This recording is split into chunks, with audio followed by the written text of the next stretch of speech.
வணக்கம் மக்களே, இது வரைக்கும் நம்ம சேனலை சப்ஸ்கிரைப் பண்ணாமல் இருந்தீங்கன்னா சப்ஸ்கிரைப் பண்ணிடுங்க. இந்த பதிவில் நம்ம என்ன பார்க்க போகிறோம் அப்படின்னா, ரோஸ் செடி ஒன்று வாங்கியிருக்குங்க. அதுதான் நம்ம வந்து இன்னைக்கு க்ரோ பேக்கில் பிளேஸ் பண்ண போகிறோம். இப்போ நம்ம ரெட் சாண்டில் கொக்கோபீட் கலந்து விட்டுக்கலாம்.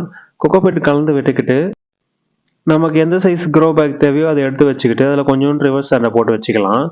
ரிவர்ஸ் சாண்ட் எதுக்குன்னா கொஞ்சம் ஈரப்பதம் வந்து நம்ம அடியில் வந்து நல்லா தக்க வைக்கும். இப்போ நம்ம மிக்ஸ் பண்ண அந்த ரெட் சாண்டி கொக்கோபீட்டையும் பாருங்கள் எந்த அளவுக்கு சாஃப்டாக வந்திருக்கு. அதையும் நம்ம இந்த க்ரோ பேக்கில் நம்ம வந்து ஃபில் பண்ணிக்கலாம். இது கொஞ்சம் ஃபில் பண்ணி விட்டுட்டு முக்கால்வாசி ஃபில் ஆனதுக்கப்புறம் நம்ம என்ன பண்ணோம் அப்படின்னா, ஆல்ரெடி வந்து பார்த்திங்கன்னா நம்ம ரெட் சாண்டும் கொக்கோபீட் மிக்ஸில் இந்த மண்புழு உரத்தை நல்லா வந்து நம்ம கொஞ்சம் போட்டு விட்டுட்டு நம்ம நல்லா கலந்து விட்டுக்கலாம். கலந்து விட்டுக்கிட்டு அந்த திருப்பியும் வந்து பார்த்திங்கன்னா அதை நம்ம ஃபுல்லாக போட்டு மிக்ஸ் பண்ணி விட்டுட்டு நம்ம என்ன தேவையோ அந்த இடத்துல வந்து நம்ம இந்த க்ரோ பேக்கை அங்கே வச்சுக்கலாம். இப்போ வந்து பார்த்திங்கன்னா லைட்டாக பள்ளம் எடுத்து விட்டுட்டு நம்ம வந்து வாங்கி வச்சுருக்க செடியை இந்த பிளாஸ்டிக் கவர்லேருந்து எடுத்துகிட்டு க்ரோ பேக்கில் ப்ளேஸ் பண்ணிக்கலாம். ப்ளேஸ் பண்ணி விட்டுட்டு நம்ம சுற்றி இருக்க மண்ணை வந்து நம்ம தள்ளி விட்டுக்கிட்டு இப்போ நம்மளுக்கு இன்னும் எக்ஸ்ட்ரா மண் தேவை அப்படின்னா அந்த மண்ணையும் நம்ம போட்டு விட்டுக்கிட்டு தண்ணி ஊற்றி விட்டுட்டா உங்களுக்கு சூப்பர் ரெடி ஆகிடும். தேங்க்ஸ் ஃபார் வாட்சிங்.